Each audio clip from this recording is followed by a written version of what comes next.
ఎప్పుడైనా అత్యంత సమీప వ్యక్తి మోసం చేశారా? నమ్మినవారు మోసగించారా? ఈరోజు కథ కుటుంబ మోసం గుండెను తాకుతుంది. ఎందుకంటే ఇది డేవిడ్ తన చివరి రోజుల్లో కుమారుని నుండి విశ్వాసఘాతకతను చూపిస్తుంది. కానీ అంతకంటే ముఖ్యంగా ఒక విషయం స్పష్టంగా చూపిస్తుంది. ఆ మనుషుల సంబంధాలు విఫలమైన దేవుని వాగ్దానాలు మాత్రం నిలిచిపోతాయి.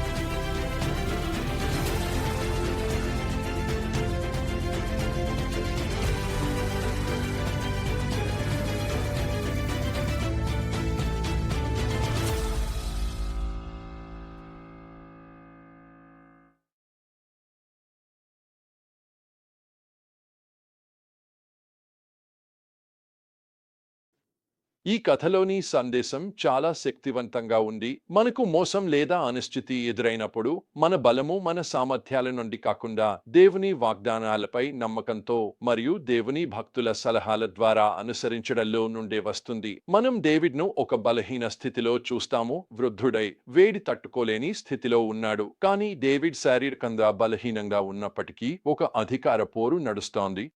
అతని కుమారుడు అదోనియా సింహాసనాన్ని స్వాధీనం చేసుకోవాల్సిన సమయం వచ్చిందని నిర్ణయించుకుంటాడు. అతని వైఖరిని గమనించండి. నేనే రాజునవుతాను అని అతను ప్రకటిస్తాడు. దేవుని సమయాన్ని ఎదురుచూడడం లేదు. తండ్రి ఆశీర్వాదాన్ని కోరడం లేదు. కేవలం నిర్దాక్షిణ్యమైన ఆశయమే.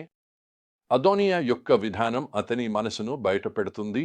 అతను తన కోసం రథాలు, గుర్రాలు, 50 మంది ముందుగా పరుగెత్తే మనుషులను ఏర్పాటు చేస్తాడు. అతను గొప్ప విందు ఏర్పాటు చేస్తాడు. తన రాజ్యాధికారం కోసం మద్దతు ఇవ్వగలవారిని ఆహ్వానిస్తాడు. కానీ గమనించదగిన విషయం ఏమిటంటే అతను సొలొమోను, ప్రవక్త నాతాన్, డేవిడ్కు నమ్మకంగా ఉన్నవారిని ఉద్దేశపూర్వకంగా పక్కన పెడతాడు. ఇది దైవిక పిలుపు కాదు, వ్యూహాత్మక రాజకీయ చర్య మాత్రమే.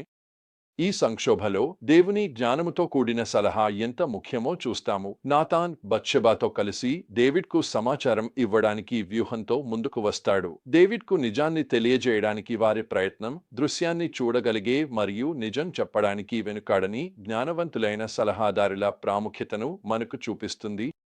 డేవిడ్ స్పందన తక్షణమే మరియు స్పష్టంగా ఉంటుంది. శారీరకంగా బలహీనంగా ఉన్నప్పటికీ అతని ఆధ్యాత్మిక బలము ప్రకాశిస్తుంది. అతను తన ప్రమాణాన్ని మళ్లీ ధృవీకరిస్తాడు. సొలొమోను నీ కుమారుడే నా తరువాత రాజు అవుతాడు. అతనే నా స్థానంలో నా సింహాసనంపై కూర్చుంటాడు. ఇది కేవలం అతని వ్యక్తిగత ఇష్టానికి సంబంధించిన విషయం కాదని డేవిడ్ అర్థం చేసుకుంటాడు. ఇది దేవుని యోజనను నెరవేర్చడంపై ఆధారపడి ఉంది. కీర్తనలు 55లో మోసపోవడం వల్ల కలిగే భావోద్వేగ కలకలం గురించి మనకు ఒక జ్ఞాపకం లభిస్తుంది. డేవిడ్ విలపిస్తూ అంటాడు, ఒక శత్రువు నన్ను అవమానించాడంటే నేను సహించగలిగేవాడిని, కానీ ఇది నీవు నాతో సమానమైనవాడు, నా తోడుడు, నా సన్నిహిత మిత్రుడు.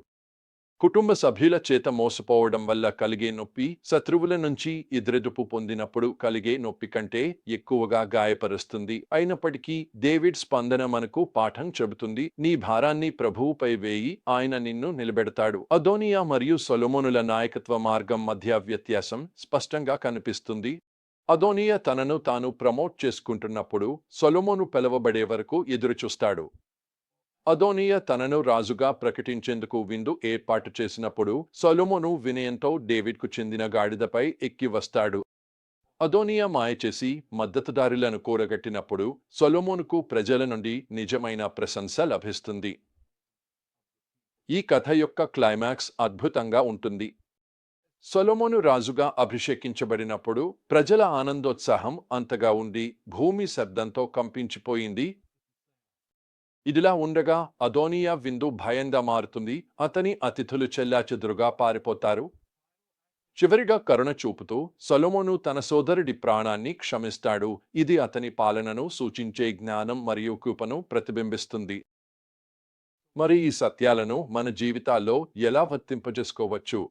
మొదటిగా, ద్రోహం లేదా వ్యతిరేకతను ఎదుర్కొంటున్నప్పుడు దేవుని ప్రార్థనలో శరణు తీసుకుంటూ దేవుని జ్ఞానముతో కూడిన సలహాను కోరిన డేవిడ్ ఉదాహరణను అనుసరించండి.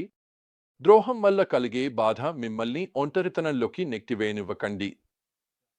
రెండవది, ప్రమోషన్ మరియు పురోగతికి దేవుని సమయాన్ని ఓర్పుతో ఎదురుచూడండి.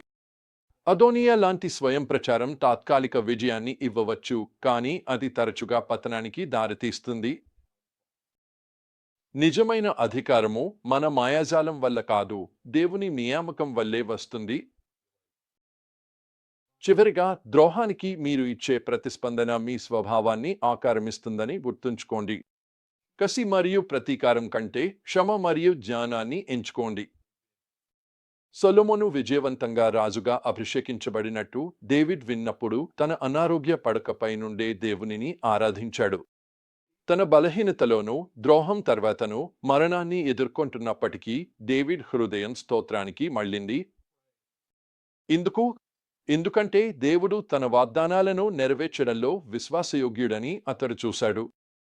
డేవిడ్ లాగే దేవుని ఉద్దేశాలు నెరవేరుతాయని మనం నమ్మవచ్చు. మనుషులు మనల్ని విఫలపరిచినప్పటికీ ఆయన మాత్రం విజయం సాధిస్తాడని మనకు తెలుసు. మన భద్రత కుటుంబ విశ్వాసం లేదా రాజకీయ శక్తిలో కాదు, కానీ దేవుని మారని విశ్వాసంలో ఉంది. గుర్తుంచుకోండి, దేవుడు వారసత్వానికి ఒక యోచనను సిద్ధం చేసుకున్నాడు. అది మానవ కుట్రలతో అడ్డుకోలేనిది. మీ జీవితానికి ఆయన ఒక యోచనను సిద్ధం చేసుకున్నాడు, దాన్ని ఏ విఘాతం కూడా దారి తప్పించలేదు. ప్రధాన విషయం ఏమిటంటే ఆయనకు దగ్గరగా ఉండటం, దేవుని మార్గదర్శకులను వినటం మరియు ఆయన సమయాన్ని నమ్మటం. చివరికి మన బలమే కాదు ముఖ్యం, మన విశ్వాసమే ఆయనకు విలువైనది.